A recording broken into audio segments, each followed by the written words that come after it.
kajian kitab Fadailul Quran yang ditulis oleh Syekh Al-Muhaddits Zakaria Al-Kandahlawi rahimahullahu ta'ala. Sudah kita selesaikan pembacaan 40 hadis, sekarang tinggal melanjutkan Al-Khatimah. Al-Khatimah artinya penutup. Fi iddati riwayatin, beberapa riwayat, zaidatin, tambahan, alal arba'inah, atas 40 hadis yang lalu, la budda min dzikriha, yang harus disebutkan, li aghradin, karena beberapa tujuan, tunasibu, yang sesuai al-maqam, dengan kondisinya. Hadis yang pertama, ya, kita baca bersama.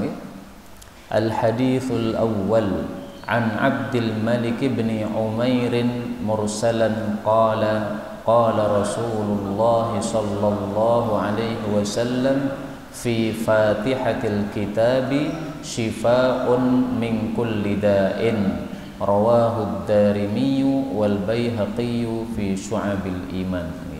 Kalau rawahunya mungkin antara kitab saya dengan kitab antum berbeda, enggak dibaca enggak apa-apa. Kalau hadisnya insyaallah sama.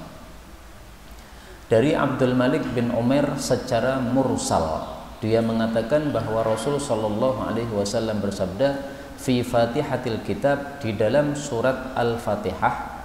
Fatihah artinya pembuka, Al-Kitab maksudnya Al-Qur'an. Syifa'un, ada kesembuhan, min kulli da'in, dari setiap penyakit. Hadis ini derajatnya dhaif. Taunya dhaif dari mana? Dari kata-kata mursalan.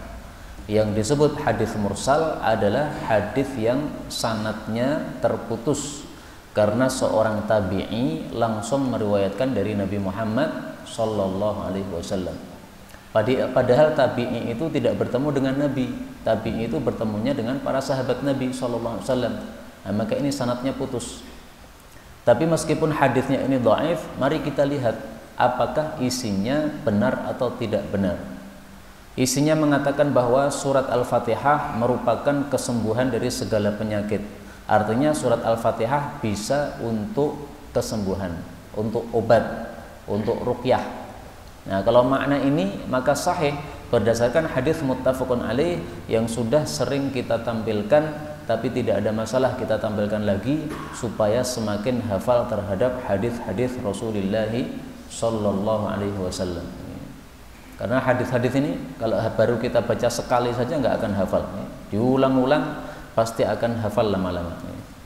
Rasul sallallahu alaihi wasallam bersabda tentang surat Al-Fatihah, "Wa ma yudrik," siapa yang kasih tahu kamu, annaha ruqyah, bahwasanya Al-Fatihah itu ruqyah, yaitu bisa untuk mengobati orang yang sakit.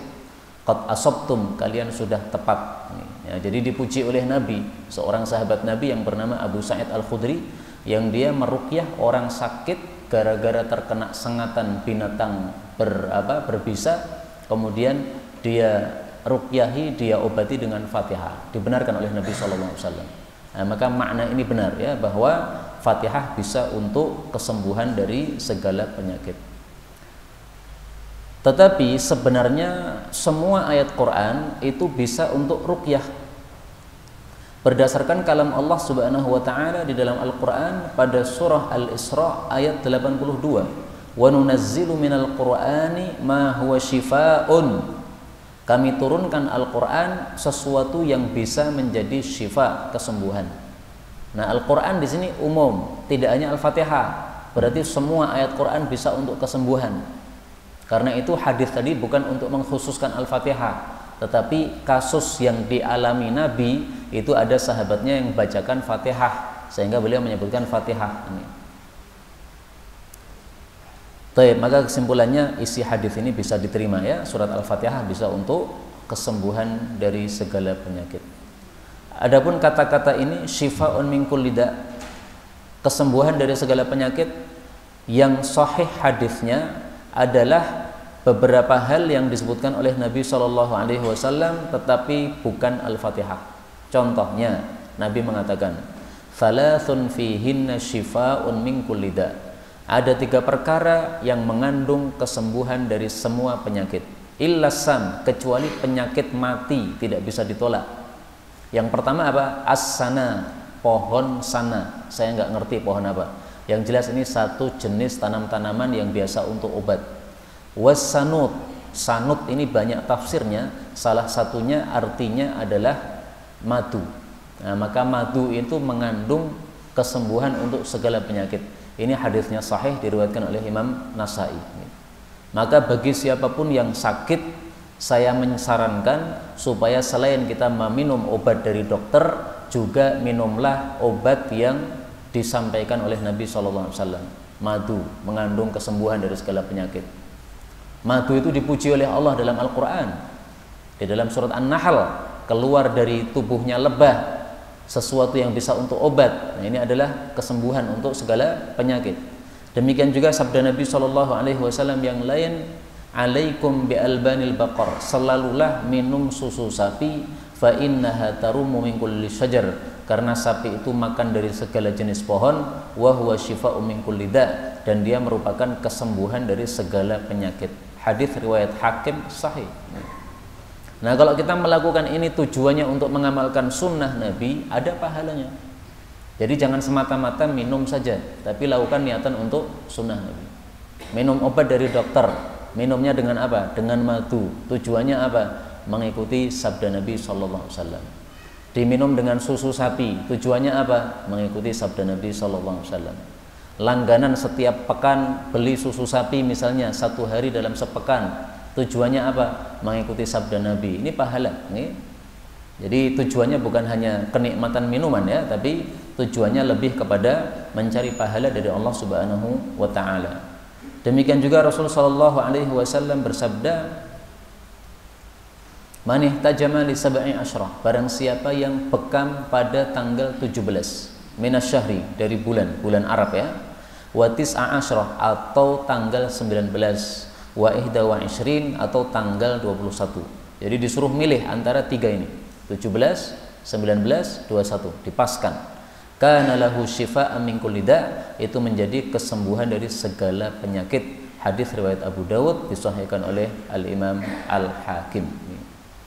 Demikian juga yang terakhir sabda Nabi sallallahu alaihi wasallam, beliau mengatakan asyuniz.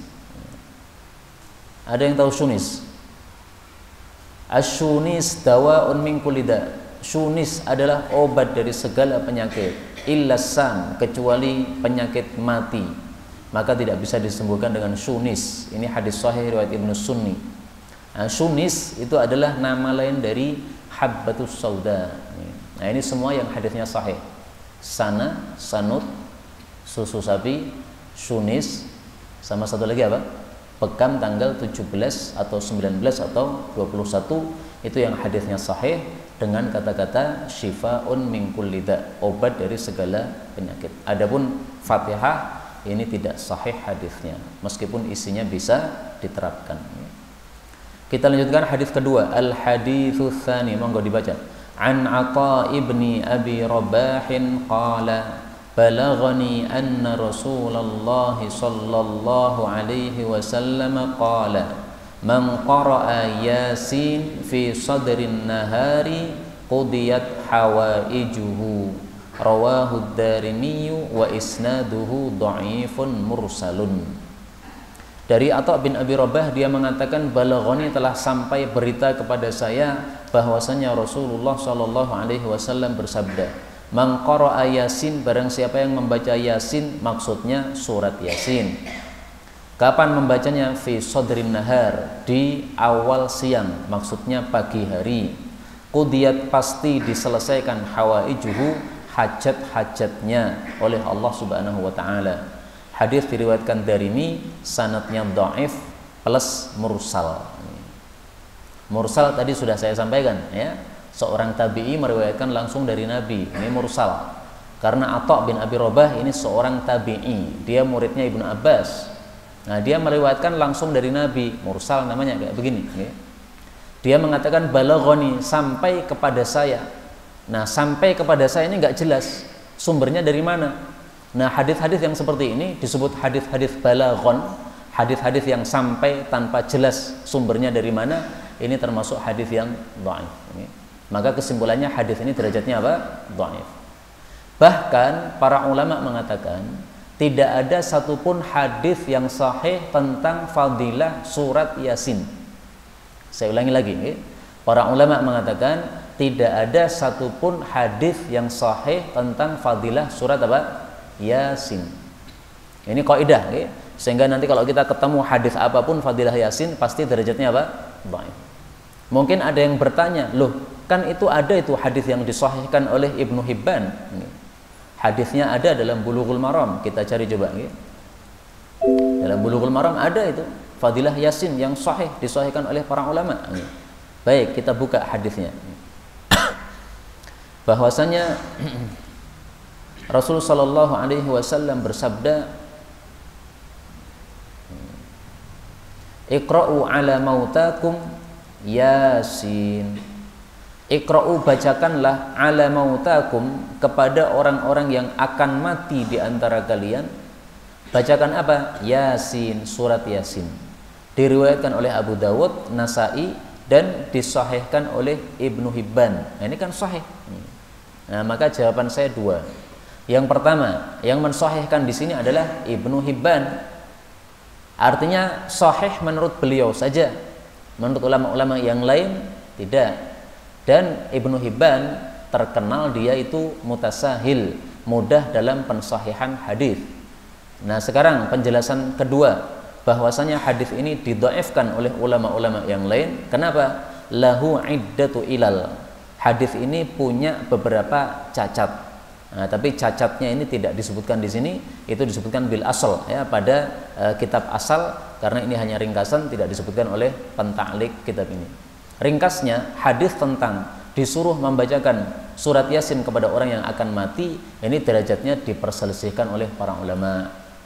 Sebagian ulama mensahihkan, tetapi yang mensahihkan ini yang mutasahil seperti Ibnu Hibban, sebagian lagi mendhaifkan. Nah, kalau sudah berbeda pendapat gini, pilih salah satu nggak apa-apa.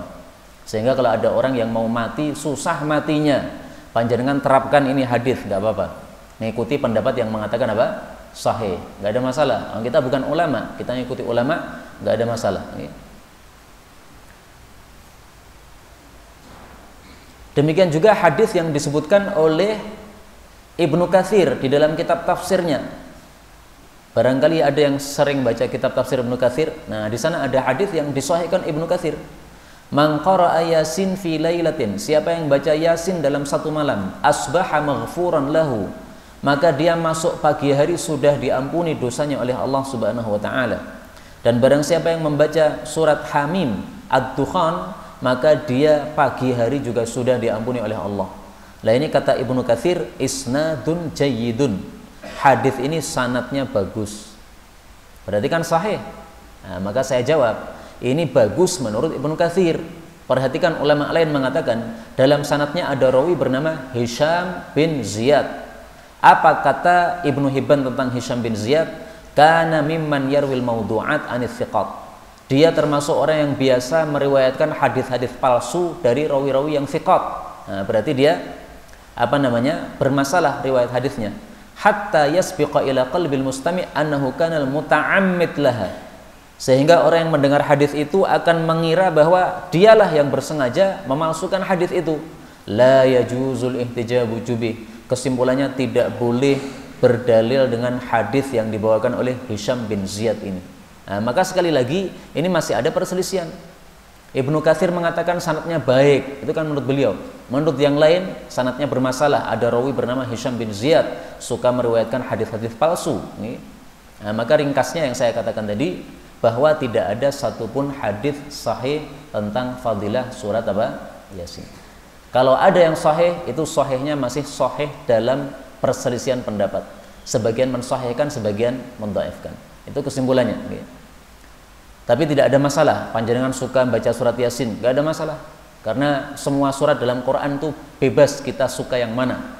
Ada sebagian sahabat Nabi suka Qul huwallahu ahad. Nabi katakan sukamu kepada Qul huwallahu ahad memasukkan ke dalam surga. Ada yang suka Al-Waqi'ah, silahkan baca Al-Waqi'ah. Ada yang suka Yasin, silahkan suka baca Yasin. Ada kebanyakan orang Indonesia itu sukanya dua surat nih, Al-Mulk sama Ar-Rahman. Dengan bukti di YouTube banyak sekali rekaman Ar-Rahman, rekaman Al-Mulk. Nah, maka berarti orang Indonesia itu suka Al-Mulk sama Ar-Rahman. Enggak ada masalah, nih. Tapi ketahuilah bahwa itu bukan berarti itu sebagai sunnah Nabi membaca terus surat-surat ini, bukan. Ini hanya sekedar kesukaan, silahkan, nggak ada masalah. Termasuk yang suka baca surat Yasin, nggak ada masalah, silahkan baca surat Yasin, nggak terlarang sama sekali. Adapun hadis yang sahih tentang qudiyat hajatuh, bagaimana supaya hajat-hajat kita diselesaikan oleh Allah Subhanahu wa taala. Adapun hadis yang sahih, maka ada saya temukan hadis dari Nabi SAW. Beliau bicara kepada salah satu sahabat Nabi, tapi ini berlaku untuk seluruh umat Islam. Beliau mengatakan, adnil yatimi minka, dekatkanlah anak yatim kepadamu, waltifhu, lembutlah kepada anak yatim, wamsah bira'sihi, usaplah kepalanya, wa at'imhu min ta'amik, kasih makanan kepadanya, fa inna dzalika yulayyinu qalbak, hal itu bisa melembutkan hatimu, wa yudrik hajatak, dan membantu tercapainya hajat-hajatmu. Nah, kalau ini hadisnya derajatnya apa? Sahih. Ini diriwayatkan oleh At-Tabarani dari Abu Darda dan yang lain-lainnya. Nah, maka kalau sudah ada yang sahih, pakai yang sahih saja. Sebagaimana perkataan Al-Imam Ibnul Mubarak, dia mengatakan, lana fi sahihil hadithi syughlun an saqimihi. Kami memiliki di dalam hadis-hadis yang sahih kesibukan sehingga tidak sempat melaksanakan yang dhaif-dhaif. Yang sahihnya masih banyak belum dilakukan. Kenapa melakukan yang dhaif? Itu kata siapa? Al-Imam Ibnul Mubarak rahimahullahu taala. Tapi saya dengar, ini saya jujur aja nih, saya dengar banyak para kiai menceritakan beberapa hajat atau beberapa masalah sulit diselesaikan. Akhirnya dibacakan surat Yasin berkali-kali, akhirnya diselesaikan juga masalahnya oleh Allah Subhanahu wa taala. Nah, kalau betul itu perkataan para kiai tersebut, maksudnya betul ada kejadian begitu, itu bukan dalil tetapi hanyalah tajribah, pengalaman. Pengalaman saya kayak begini. Ya, pengalaman bukan dalil ya, diamalkan nggak ada masalah, tapi jangan meyakini sebagai sunnah Rasul Sallallahu Alaihi Wasallam. Ya, jatuhnya kayak apa ya? Seperti perkataan Imam Ahmad. Qala Imam Ahmad, Imam Ahmad mengatakan bahwasanya Abul Mughirah mengatakan, bahwasanya Safwan mengatakan, kanal masyayikhah yaqulun, para masyayikh itu mereka mengatakan, idza quri'at indal mayyit, kalau Yasin dibacakan pada dekatnya orang mati, khuffifa anhu biha, akan diringankan untuk si mayit dengan sebab bacaan tadi. Nah, ini bukan dalil tapi pengalaman. Jadi para masyayikh ini mereka punya pengalaman. Ada orang mati susah mati, bacakan Yasin kok jadi gampang. Nah, pengalaman, bukan dalil. Adapun dalilnya tadi hadis yang dhaif atau minimal diperselisihkan oleh para ulama-ulama kita. Kita lanjutkan hadis yang ketiga. Al haditsus tsalits an Ibni Mas'ud radhiyallahu anhu qala qala Rasulullah sallallahu alaihi wasallam, man qara'a suratal waqi'ati fi kulli lailatin lam tusibhu faqatun abada, wa kana Ibnu Mas'udin ya'muru banatihi ay yaqra'na biha kulla lailatin, rawahul Baihaqi fi Syu'abil Iman. Mungkin di kitab antum tidak ada an ya, ya'muru banatihi yaqra'na gitu kan. Nah, ini di kitab saya ada an yaqra'na. Dari Ibnu Mas'ud radhiyallahu anhu, dia mengatakan Rasul sallallahu alaihi wasallam bersabda, man qara'a, barang siapa yang membaca surat al-waqi'ah, surat al-waqi'ah fi kulli lailah, dalam setiap malam, lam tusibhu, tidak akan mengenainya faqatun, kemiskinan, abadan, selama-lamanya. Hadis wa kana Ibnu Mas'ud adalah Ibnu Mas'ud sendiri, ya'muru banatihi, suka memerintahkan putri-putrinya, ayyaqra'na biha, untuk membaca surat al-waqi'ah kulla lailatin, setiap malam. Hadis ini derajatnya apa? Di dalam sanadnya ada rawi bernama Abu Syuja'. Dia seorang rawi yang nakirah. Nakirah itu maksudnya la yu'raf, tidak diketahui. Nah, hadis yang diriwayatkan oleh rawi yang tidak diketahui, tidak dikenal, majhul, itu menyebabkan hadisnya derajatnya dhaif, tidak sahih. Imam Zailai mengatakan bahwa hadis ini ma'lul, cacat dari beberapa arah. Pertama, sanadnya munqati, putus. Kedua, matannya mungkar. Yang ketiga, rawi-rawinya dhaif. Yang keempat, hadisnya muttarib. Dan hadis ini sudah didhaifkan oleh Imam Ahmad, Imam Abu Hatim, Imam Ibnu Abi Hatim, Imam Daraqutni, Imam Baihaqi, wa ghairuhum, dan yang lain-lain. Ini sengaja saya tampilkan agak lengkap. Kenapa? Karena hadis ini terkenal di Indonesia.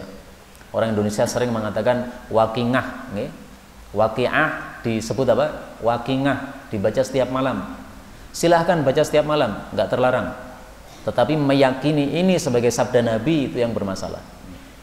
Anda meyakini bahwa siapa baca surat Al-Waqiah tiap malam pasti aman dari fakir, sabda Nabi, itu nggak benar. Kenapa? Hadisnya dhaif. Sudah saya bacakan tadi, dhaifnya banyak, cacatnya banyak, sanadnya putus, matanya mungkar, rawi-rawinya dhaif, hadisnya sendiri muttarib. Nah, maka ini cacat-cacat ini menunjukkan bahwa hadis ini tidak mungkin dikatakan sebagai sahih, dan saya belum menemukan satupun yang mengatakan sahih. Tapi sekali lagi, melakukannya nggak apa-apa. Membaca Al-Waqiah setiap malam boleh nggak ada masalah. Lah terus yang bermasalah apa? Meyakini sebagai sunnah, itu yang bermasalah. Kalau tanpa meyakini sebagai sunnah nggak apa-apa. Setiap malam saya baca Yasin, setiap malam saya baca Waqiah, silahkan. Tapi tidak meyakini sebagai sunnah Rasul Sallallahu Alaihi Wasallam. Nah, saya sendiri juga suka Al-Waqiah. Kenapa? Karena Al-Waqiah itu ayatnya pendek-pendek, sehingga kalau kita membaca surat Al-Waqiah, itu satu surat kita sudah membaca 96 ayat. Nah, ini 96 ayat terakhir. Sementara Rasul Shallallahu Alaihi Wasallam bersabda, barang siapa yang membaca di dalam sholat tahajud, man qara'a bimi'ati ayatin, barang siapa yang membaca 100 ayat di dalam sholat tahajudnya, maka kutibalahu qunutu lailah, dicatat untuknya sholat semalam suntuk. Hadis riwayat Imam Nasai. Jadi kan enak kita baca Waqiah pada sholat tahajud, dikatamkan Waqiah, sudah 96 ayat, tambah surat Al-Ikhlas 4 ayat, pas 96 tambah 4 100. Tapi niki sholat tahajudnya wong ngirit, sholat tahajud ngirit kados kula ngeten niki, golek sing ayatnya pendek-pendek. Tentu saja kalau dibandingkan yang 100 ayat dari Al-Baqarah, pahalanya beda. Yang baca Waqiah pahalanya lebih sedikit, tentu saja, karena dia meskipun sama-sama 100 ayat, tapi dia lebih pendek daripada yang Al-Baqarah. Ya nggak ada masalah, kemampuan kita segitu nggak apa-apa. Kalau kita bisa lebih bagus lagi bacanya Al-Baqarah, ya lebih bagus. Baik, kita lanjutkan hadis berikutnya. Apakah ada hadis yang sahih tentang fadilah surat Al-Waqiah? Saya belum menemukan juga hadis yang sahih tentang fadilah surat Al-Waqiah. Maka kalau ada yang menemukan, silahkan nanti disampaikan di majelis. Saya sendiri sampai hari ini belum temukan yang sahih. Hadis yang keempat kita lanjutkan. Al-hadithur rabi' an Abi Hurairah radhiyallahu anhu qala qala Rasulullah sallallahu alaihi wasallam, inna suratan minal Qur'ani 30 ayatan syafa'at lirajulin hatta ghufira lahu wa hiya tabarakalladzi biyadihil mulku, rawahu Abu Dawud wa sahhahahul Hakim wa Ibnu Hibban. Dari Abu Hurairah radhiyallahu anhu, Rasul sallallahu alaihi wasallam bersabda, inna sesungguhnya suratan, satu surat minal Qur'an dari Al-Qur'an, 30 ayat, jumlahnya 30 ayat, syafaat, memberikan pertolongan, lirajulin, kepada seseorang, maksudnya seseorang yang suka membacanya, hatta ghufira lahu, sampai diampuni untuknya. Wahia, surat itu adalah tabarakalladzi biyadihil mulku, maha barakah. Sebagian ulama mengartikan maha agung, zat yang di tangannya segala kerajaan. Hadis riwayat Abu Dawud, disahihkan oleh Hakim dan Ibnu Hibban. Nah, kalau ini hadisnya sahih. Karena itu silahkan hadis ini diamalkan. Ngamalkannya gimana? baca setiap hari. Jadi ada beberapa ayat dan surat yang sunnahnya dibaca setiap hari. Ayat kursi dibaca setiap hari, Qalaqil dibaca setiap hari, Al-Kafirun dibaca setiap hari sebelum tidur itu. Kemudian Al-Mulk dibaca setiap hari. Kalau mau pengen lebih lagi As-Sajdah surat yang ke-32 dibaca setiap hari. Kalau mau pengen meningkat lagi Az-Zumar, Al-Isra juga dibaca Nabi setiap hari. Tapi itu panjang-panjang ya, Az-Zumar sama Al-Isra. Nah, kalau yang pendek-pendek tadi itu ya, paling banter ya As-Sajdah, Al-Mulk sama As-Sajdah. Ini sudah 30 ayat. Syafaat li rajulin, dia memberikan syafaat kepada seseorang hatta ghufira lahu, sampai diampuni oleh Allah. Nah, ini pentingnya surat Al-Mulk. Karena semua kita punya dosa. Punya dosa enggak, Pak? Pasti punya. Enggak ada yang enggak punya dosa, itu enggak ada. Semua orang itu punya dosa. Lah, terus di akhirat itu cuma ada dua kemungkinan. Kemungkinan pertama dimurkai oleh Allah, tidak diampuni. Kemungkinan kedua diampuni oleh Allah. Yang diampuni oleh Allah tidak jadi nyemplung neraka, selamat masuk surga. Yang tidak diampuni oleh Allah otomatis masuk neraka, itu sudah otomatis. Maka intinya kalau kita pengen selamat dari api neraka, harus punya pegangan amalan yang kira-kira kalau kita mati itu betul-betul kita bisa dibantu dengan amal tadi. Nah, amal itu apa? Sudah disampaikan semuanya oleh Nabi SAW. Salah satunya ini surat Al-Mulk, dibacanya setiap malam, bukan hanya sekali dua kali, bukan, setiap malam atau setiap hari. Dalilnya apa? Sunan Turmudi, kana la yanamu hatta yaqra'a surata Al-Mulk. Nabi SAW tidak tidur malam maksudnya, sampai membaca surat Alif Lam Mim Tanzil As-Sajdah surat ke-32, wa tabarakalladzi biyadihil mulk surat Tabarak. Hadis riwayat Tirmidzi dari sahabat Jabir bin Abdullah radhiyallahu anhuma. Jabir ini termasuk sahabat muda seusia Ibnu Abbas, Ibnu Umar dan yang lain-lainnya. Dan dia dari kalangan sahabat Ansor. Nah, maka ini kalau mau kita terapkan setiap hari sangat bagus surat Al-Mulk. Memang Nabi membacanya dua surat ya, Mulk sama Sajdah. Tapi seandainya tidak bisa dua surat, minimal Al-Mulk. Kenapa? Al-Mulk ada jaminan ghufira lahu, nanti akan membantu kita sampai diampuni oleh Allah. Diampuni di mana itu? Apakah di kuburan ataukah di akhirat? Yang zahir dua-duanya. Diampuni di kuburannya juga di akhiratnya. Karena dalam hadis yang lain disebutkan oleh Nabi SAW, surat Tabarak itu hiyal mani'ah. Itulah surat yang bisa mencegah dari apa? Min adzabil qabr, dari siksaan kubur. Hadis riwayat Ibnu Marduyah, derajatnya sahih. Nah, maka yang zahir bagi saya wallahu a'lam, ini diampuni dua kali. Di kuburannya diampuni, sehingga kalau semestinya disiksa nggak jadi disiksa, karena Al-Mulknya ini akan membantu kita. Ya Allah, ini jangan disiksa. Loh, kenapa jangan disiksa? Dia punya dosa. Oh, dia itu setiap malam membaca saya. Tolong, ini teman saya, ini diampuni. Nah, diampuni, nggak jadi disiksa. Nanti di akhirat juga begitu. Catatan amal ditampilkan. Ini mestinya kamu masuk neraka. Ini dosamu, ini catatannya. Al-Mulknya datang. Ya Allah, ini teman saya, ini jangan dimasukkan. Jadi Al-Mulk tidak akan rela kalau temannya ini dimasukkan dalam neraka. Nah, siapa yang menjadi temannya Al-Mulk? Orang yang melakukan sunnah Nabi terhadap surat Al-Mulk. Apa sunnah Nabi? Baca setiap hari. Dan saya kira semua kita baca Al-Mulk itu gampang. Al-Mulk cuma 2 halaman, 1 lembar. Yasin itu lebih panjang. Nah, kalau orang-orang bisa baca Yasin, kita harus bisa baca Al-Mulk ini. Dan membacanya bebas, boleh membaca dengan mushaf Quran, boleh juga dengan hafalan, boleh juga disambi sholat, jadi sholat sunnah, karena imamnya lama qomatnya. Nah, kita baca rakaat pertama, rukuk pertama dari Al-Mulk, rakaat kedua, rukuk kedua dari Al-Mulk, selesai dalam sholat sunnah, nggak ada masalah. Kita lanjutkan hadis yang kelima, Al-Hadithul Khamis.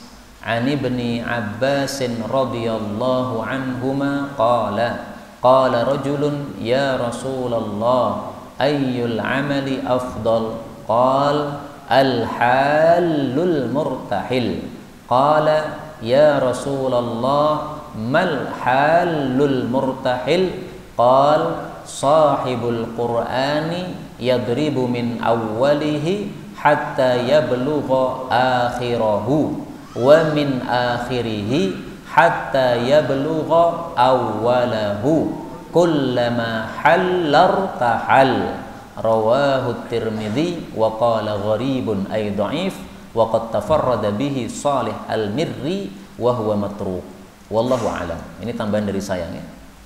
Dari Ibnu Abbas radhiyallahu anhuma dia mengatakan qala rajul, berkata seorang laki-laki, ya Rasulullah ayyul amal, amal apa afdal paling utama? Qala, beliau menjawab al halul murtahil. Ini enggak usah diartikan. Kenapa? Karena ada pertanyaan. Qala, dia bertanya, ya Rasulullah mal halul murtahil, apa sih halul murtahil itu?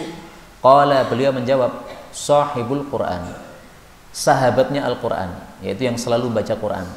Yadribu, dia memulai. Yadribu itu arti asalnya memukul, tapi maksudnya di sini apa? Memulai. Dia memulai baca Quran min awwalihi, dari awal Quran Al-Fatihah, hatta yablugha, sampai mencapai akhirahu, akhir Quran surat An-Nas 30 juz. Wa min akhirihi, dan dari akhir Quran hatta yablugha, sampai mencapai awwalahu, bagian awalnya lagi. Kullama halla, setiap kali dia lepas, maksudnya setiap kali dia khatam, irtahal, dia pun berangkat lagi, maksudnya dia lanjut lagi surat Al-Fatihah lagi, Al-Baqarah lagi. Hadis diriwayatkan oleh Tirmidzi dan dia mengatakan hadis ini gharib, maksudnya dhaif. Dan telah bersendiri meriwayatkan hadis ini Shalih al-Mirri, dia seorang rawi yang matruk.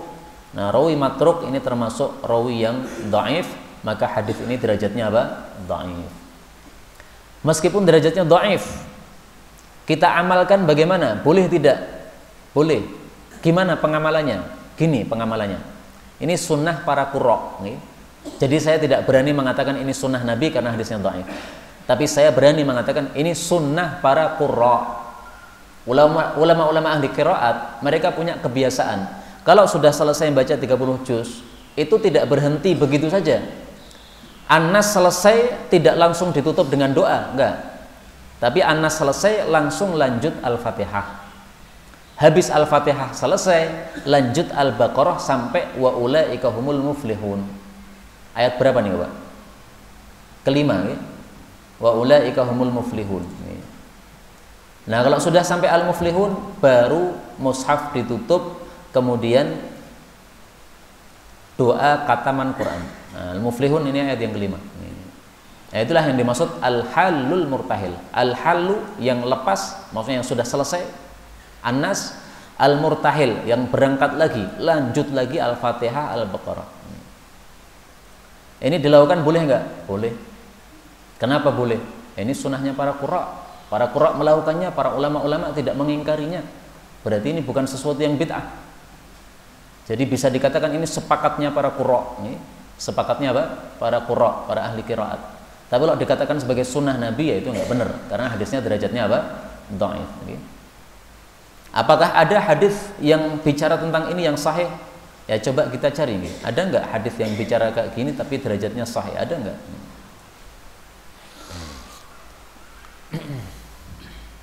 Ini al-halul murtahil dhaif, mursal sama dhaif.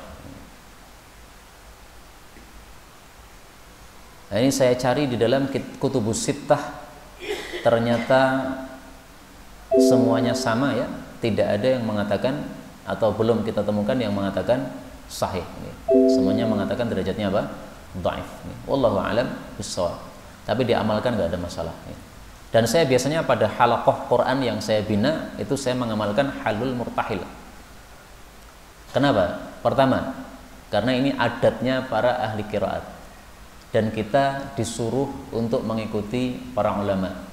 Masalah qiraat mengikuti para ulama qiraat, masalah hadis mengikuti para ulama hadis, masalah fikih mengikuti para ulama fikih. Ya, masing-masing ilmu kembalikan ke sumbernya, ke pakarnya masing-masing. Nah, qiraat begitu, ulama-ulama qiraat membaca Qur'annya begitu.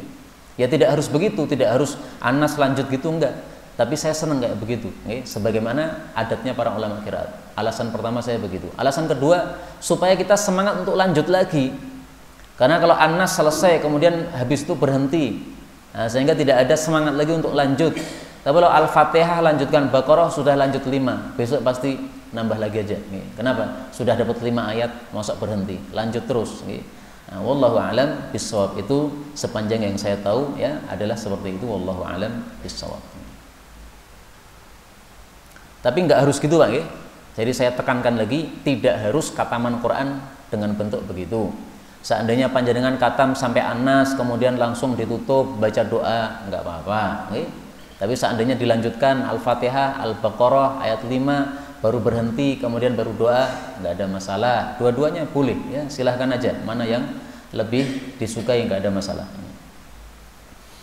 Kita lanjutkan hadis berikutnya. Al-haditsus sadis an Abi Musa radhiyallahu anhu anin Nabi sallallahu alaihi wasallam qala ta'ahadu al-Qur'an fawalladhi nafsi biyadihi lahuwa ashaddu tafassiyan minal ibili fi uquliha rawahul Bukhari wa Muslim.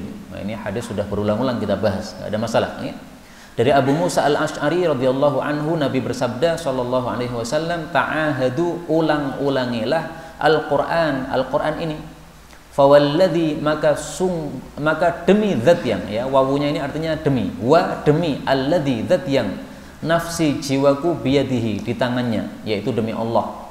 Lahwa, sungguh dia Quran itu asyaddu, lebih dahsyat, tafassiyan, lepas, minal ibil, daripada onta, fi uquliha, di dalam ikatannya. Hadis diriwayatkan oleh Bukhari dan Muslim. Hadis ini mengandung dua masalah. Masalah pertama, perintah mengulang-ulangi bacaan Quran. Jadi bacaan Quran itu yang sudah kita hafal itu harus diulang-ulang. Kalau tidak diulang-ulang pasti akan hilang. Bagaimana cara mengulanginya? Paling bagus mengulangi Quran di dalam salat kita. Kalau jadi imam, maka hendaklah imam itu meratakan hafalannya. Imam punya hafalan berapa? 5 juz. Ratakan 5 juz itu dibaca semuanya ketika mengimami, urut. Dulu saya ketika mengimami di Masjid Mujahidin Mantung, nah itu sudah khatam 30 juz. Setelah itu kemudian saya tidak mengimami lagi. Nah, tapi sempat terkhatamkan 30 juz. Sehingga para jamaah yang rutin jadi makmum saya sudah mendengar Quran dari awal sampai akhir. Nah, ini fadilah kalau imam itu hafal Quran, menyebabkan para jamaah mendengar semua ayat Quran.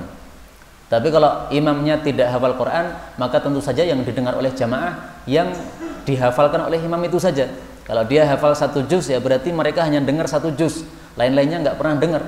Kalau dia nggak punya murattal di rumah atau dia tidak bisa baca Quran, ya dia seumur-umur hidup hanya mendengar juz 30 itu saja, 1 juz sesuai yang dibaca oleh imam. Karena itulah dalam Islam disyariatkan yang mengimami adalah yang paling banyak hafalannya, sebagaimana sudah kita bahas dulu hadisnya. Meskipun tidak harus orang imam itu begitu, bukan syarat sah, bukan. Kemudian masalah yang kedua, hadis ini menunjukkan bahwa Quran itu lebih cepat lepasnya dari hati seseorang dibandingkan onta di dalam ikatan. Dalam hadis yang lain disebutkan, la huwa asyaddu tafallutan, sungguh Quran lebih cepat lepas minal makhadi, daripada onta bunting fil uqul, di dalam ikatan. Onta bunting diikat supaya nggak pergi, tapi ternyata masih bisa sering pergi.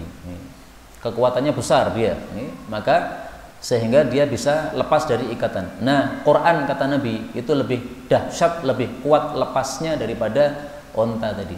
Maka disuruh mengulang-ulang terus. Karena itu mengulang Quran, teorinya para ahli qiraat, bagi yang sudah hafal 30 juz, mengulanginya itu dalam 1 hari adalah man qara'al khamsa lam yansa. Siapa mengulangi setiap harinya 5 juz, tidak akan lupa lagi 30 juz yang sudah pernah dia kuasai. 30 juz, setiap hari 5 juz, berarti khatam berapa hari, Pak? 6 hari. Nah, maka teori ini maksudnya, berapapun hafalanmu, selesaikan pengulangannya dalam 6 hari. Misalnya kita hafalnya 6 juz misalnya, berarti minimal setiap hari mengulangi berapa? 1 juz. Kalau kita punya hafalan 6 juz, setiap hari mengulangi 1 juz, pasti 6 ini nggak akan lepas. Kalau kita punya hafalan 12 juz, maka setiap hari kita mengulangi berapa? 2 juz. Tidak akan hilang 12 juz itu. Tetapi kalau kita mengulanginya hanya 1 juz setiap hari, 12 juz ini nanti bisa hilang. Ya mungkin hilang sebagian, hilang yang agak susah atau yang agak mirip-mirip, yang mudah-mudahan nggak hilang. Nah, pengen tidak hilang itu tadi, berapapun hafalanmu dibagi 6, diulangi setiap harinya 1/6-nya. Itu teori para ahli qiraat. Atau untuk mempermudah ya 7 hari lah, nggak ada masalah. Karena 1 hari isinya apa? 1 pekan isinya 7 hari. Nah, maka bisa dibagi hafalan kita dalam 7 hari itu. Bagi yang punya hafalan misalnya 3 juz misalnya, nah maka panjenengan sholat tahajud baca setengah juz, hafal juz 30, 29, 28. Kebanyakan santri kan hafalnya 3 ini. Nah ini bisa diulangi dalam sholat tahajud dalam 1 pekan. Pada hari pertama baca setengah dari juz 28, kemudian setengah lagi juz 28, besoknya setengah juz 29, kemudian setengah lagi juz 29, kemudian setengah juz 30, kemudian setengah juz 30. Udah 6 hari. Masih sisa 1 hari mungkin untuk hafalan yang lain supaya mudah untuk mengingatnya. Nggak ada masalah begini. Ini bagus, sesuatu yang bagus. Nggak akan hilang hafalan panjenengan kalau pakai teori seperti ini. Nah, ini teori diambil dari para ahli qiraat. Tentu saja kita mengambil sesuatu dari pakarnya masing-masing. Kita lanjutkan hadis yang terakhir. Al haditsus sabi', hadis yang ke-7. An Buraidah radhiyallahu anhu qala qala Rasulullah sallallahu alaihi wasallam man qara'al Qur'ana yata'akkalu bihin nasa jaa'a yaumal qiyamati wa wajhuhu 'azmun laisa 'alaihi lahmun. Rawahul Baihaqi fi Syu'abil Iman. Dari Buraidah radhiyallahu anhu, Rasulullah sallallahu alaihi wasallam bersabda, "Man qara'al Qur'an, siapa yang baca Quran, yata'akkalu, minta makan, bihi, dengan bacaannya tadi, annas, kepada manusia, maksudnya minta bayaran kepada manusia, jaa'a yaumal qiyamah, datang nanti pada hari kiamat, wa wajhuhu 'azmun, wajahnya cuma tulang tok, laisa 'alaihi lahmun, tidak ada padanya daging sama sekali." Hadis riwayat Baihaqi. Derajatnya apa? Kata Ibnu Abi Hatim, hadis ini tidak ada asalnya dari sabda Nabi sallallahu alaihi wasallam. Kata Ibnu Jauzi, di dalam sanadnya ada rawi bernama Ali bin Qadim, seorang rawi yang dhaif, dan Ahmad bin Dubair, seorang rawi yang juga dhaif. Nah, maka ringkasnya derajat hadis ini apa? Dhaif. Meskipun hadisnya derajatnya dhaif, tapi kita temukan hadis yang serupa dengan ini. Meskipun tidak serupa persis ya, tapi mirip-mirip.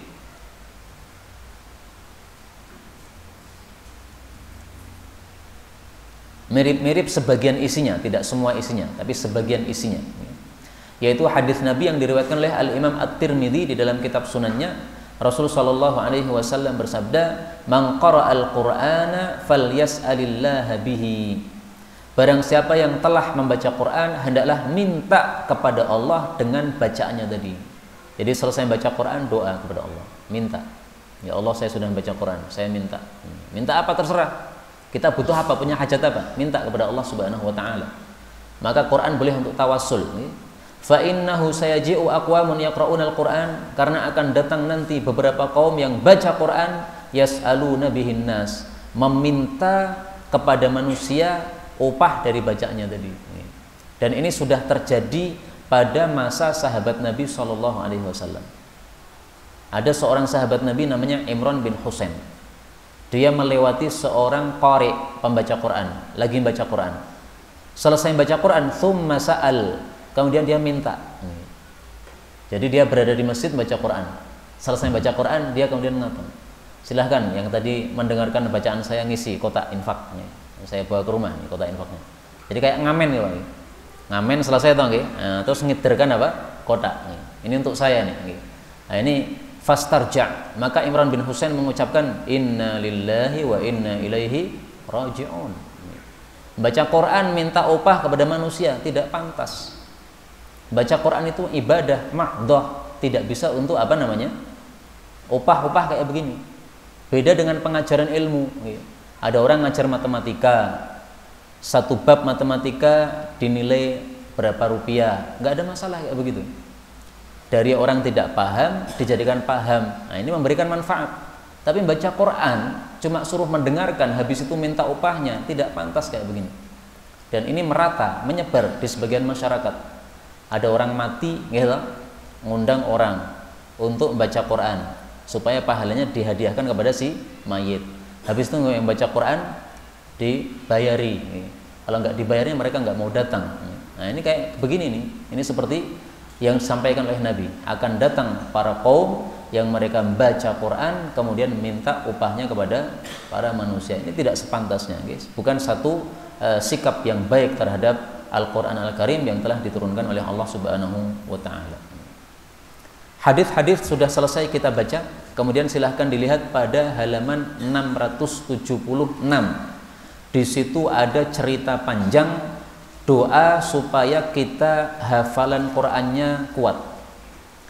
Diceritakan dari Ibnu Abbas, dia mengatakan bahwa Ali bin Abi Thalib berkata, "Ya Rasulullah, Quran itu senantiasa lepas dari dada saya." Maksudnya setiap kali dihafalkan hilang, dihafalkan hilang. Maka Nabi SAW bersabda, di situ nggak ada Arabnya ya, cuma terjemahnya. "Saya akan ajari kamu beberapa kalimat yang Allah akan memberikan manfaat dengan kalimat-kalimat tadi kepada kamu, juga memberi manfaat kepada siapapun yang kamu ajari." Maka Ali mengatakan, "Baik ya Rasulullah." Maka Rasulullah mengatakan, "Sholli lailatal jum'ah." Kamu caranya sholat di malam Jumat. Berapa rakaat? Arba'a raka'atin, 4 rakaat saja. Tapi ada aturannya, taqra'u fi raka'atil ula bi Fatihatil Kitab wa Yasin. Rakaat pertama baca Al-Fatihah terus Yasin. Rakaat kedua baca Al-Fatihah terus Ad-Dukhan. Rakaat ketiga baca Al-Fatihah terus As-Sajdah. Rakaat keempat baca Al-Fatihah terus Al-Tabarak. Jadi ini 4 surat yang tadi sudah kita baca hadis tentang fadilahnya. Siapa baca Yasin diampuni Allah, siapa baca Ad-Dukhan diampuni Allah. Tadi sudah hadisnya ya, tapi dhaif. Kemudian Nabi selalu membaca As-Sajdah dan Al-Mulk. Nah, kalau itu hadisnya sahih. Nah, 4 surat ini yang dibaca. Fa'idha faragta, kalau sudah selesai dari tasyahud, maka pujilah kepada Allah, sanjunglah kepada Allah, selawatlah kepada para nabiyin, kepada seluruh para nabi, dan minta ampunlah untuk kaum mukminin. Kemudian setelah itu ucapkanlah doa berikut ini. Nah, doanya apa? Allahumma arhamni, itu yang doa panjang di halaman sebelahnya itu. Allahumma arhamni bitarkil ma'asi abadan ma abqaitani. Ya Allah, rahmati saya dengan bisa meninggalkan maksiat-maksiat selama-lamanya selama saya masih hidup. Warhamni min an atakallafa ma la ya'nini. Ini kurang lain. Dan rahmatilah saya sehingga saya tidak melakukan takalluf, memaksakan diri sesuatu yang tidak ada manfaatnya untuk saya. Warzuqni husnan nadhar fi ma yurdika anni. Rizkikan kepada saya bisa melihat engkau bisa melihat dengan bagus terhadap perkara-perkara yang meridhokan engkau. Allahumma badi'as samawati wal ardi dzal jalali wal ikram wal izzati allati la turam, as'aluka ya Allah ya Rahman bijalalik wa nuri wajhik antal tazima qalbi hubba kitabik kama 'allamtani warzuqni an atluwahu 'ala an-nahwi alladhi yurdika 'anni wa as'aluka an tunawwira bil kitabi basari wa tutliqa bihi lisani wa tufarrija bihi an qalbi wa tashraha bihi sadri wa tasta'mila bihi badani wa tuqawwiyani 'ala dhalika wa tu'inani alaihi fa innahu la yu'inuni 'alal khairi ghairuka wa la yuwaffiqu lahu illa anta.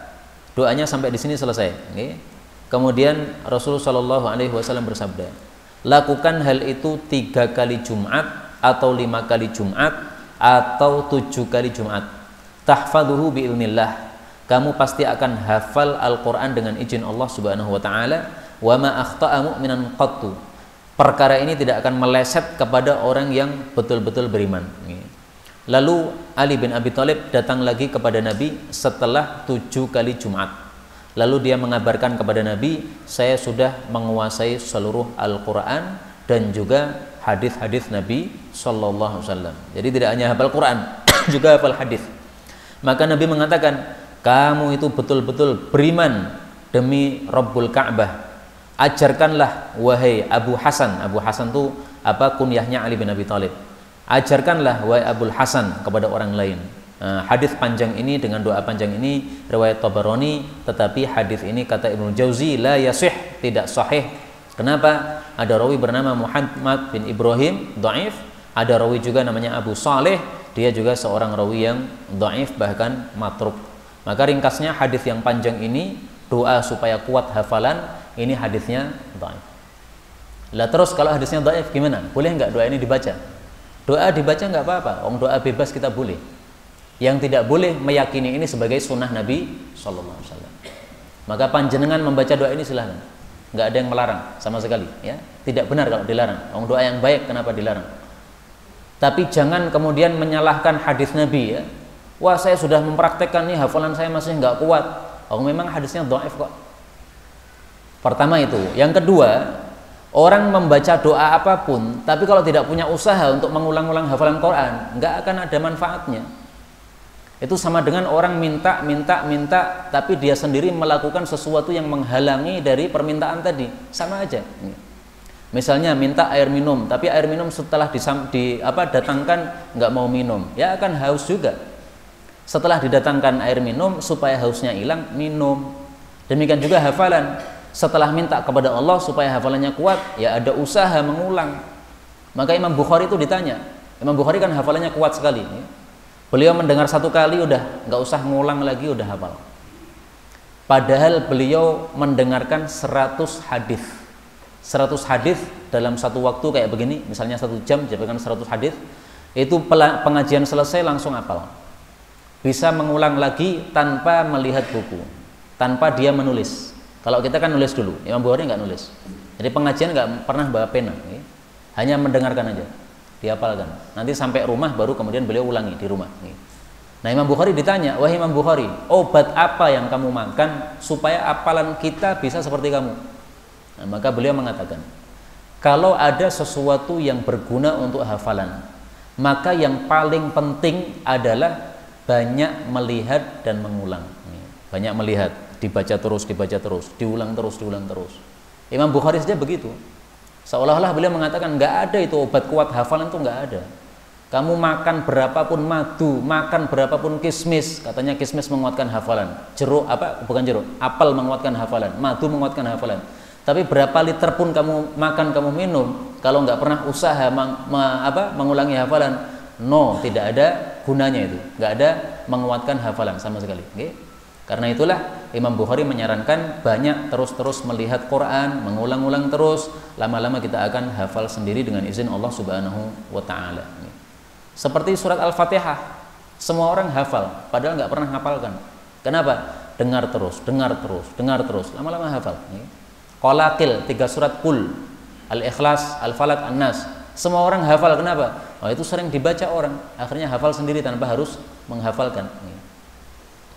Baik, kemudian pada halaman 679, di situ ada hadis yang panjang sekali. Hadisnya bicara tentang pertanyaan Salman kepada Nabi SAW. Ya Rasulullah, aku bertanya tentang 40 hadis. Maka Nabi bersabda, siapa yang menghafal 40 hadis untuk umatku pasti masuk jannah. Kemudian dikumpulkan bersama Nabi dan para ulama. Maka Salman bertanya, hadis apa saja itu? Kemudian dirinci oleh Nabi. Hadis pertama ini, hadis kedua ini, hadis ketiga, sampai 40 hadis. Nah, itu rincian panjang itu. Nah, itu saya ringkas saja, nggak usah saya bacakan di sini. Hadis ini diriwayatkan oleh seorang kadzab, seorang rawi pendusta. Hadis yang diriwayatkan oleh seorang rawi pendusta itu derajatnya apa? Hadis palsu. Jadi biasanya hadis-hadis yang panjang-panjang, yang unik-unik, itu biasanya bermasalah. Termasuk hadis ini unik, 40 hadis langsung dikumpulkan Nabi dalam satu kalimat. Tapi keunikannya menunjukkan bermasalahnya, dan ini derajatnya adalah kadzab atau palsu atau dusta.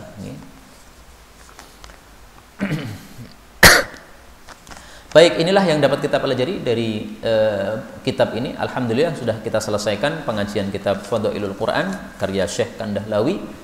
Mudah-mudahan beliau mendapatkan pahala yang besar dari kita mempelajari kitab ini, dan mudah-mudahan kita diberi taufik oleh Allah untuk mengamalkan yang baik-baik darinya. Amin ya rabbal alamin.